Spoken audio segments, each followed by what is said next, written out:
بسم اللہ الرحمن الرحیم۔ ملی ادبی پنچایت کے زیر اہتمام کاسموپولیٹن کلب لاہور میں کانپور ہندوستان سے تشریف لائے ہوئے معروف شاعر، مصنف اور سفیر اردو جناب جوہر کانپوری کے اعزاز میں ایک پروقار شعری نشست کا اہتمام کیا گیا، جس کے میزبان ادبی و سماجی شخصیت ریاض احمد احسان اور ان کے ٹیم ممبران تھے۔ اس خوبصورت شعری نشست میں شعراء کرام اور مختلف شعبوں سے تعلق رکھنے والی شخصیات نے شرکت کی۔ مشاعرے کا باقاعدہ آغاز تلاوت کلام مجید سے ہوا، جس کے بعد ولایت احمد فاروقی نے ہدیہ نعت بحضور سرور کائنات صلی اللہ علیہ وآلہ وسلم پیش کیا۔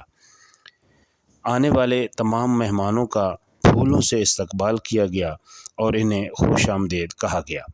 تقریب میں خواجہ جمشید امام، منشا قاضی، شفیق احمد خان، چودھری رضوان کاہلوں، چودھری عثمان کاہلوں، شہزاد نیر، خالد ندیم شانی، فارحہ نوید، صفیہ اسحاق، پروفیسر عاصمہ حسن، ناصف آوان، راؤ محمد اسلم، ڈیوڈ پرسی، آفتاب جاوید، نمرہ ملک اور دیگر شعراء کرام نے اپنا خوبصورت کلام پیش کیا اور معزز مہمان کے حوالے سے اظہار خیال کیا۔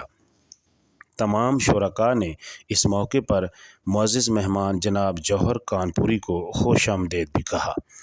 اس موقع پر معروف ادیب و خطیب منشا قاضی نے تقریب سے متعلق شاندار خطبہ استقبالیہ پیش کیا اور جناب جوہر کانپوری کی قومی زبان سے متعلق گراں قدر خدمات پر روشنی ڈالی۔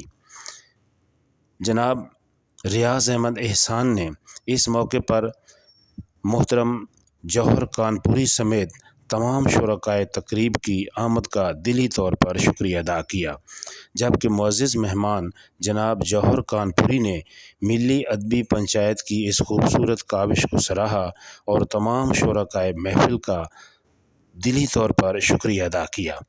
ولایت احمد فاروقی، کاسموپولیٹن کلب لاہور، پاکستان، پائندہ باد۔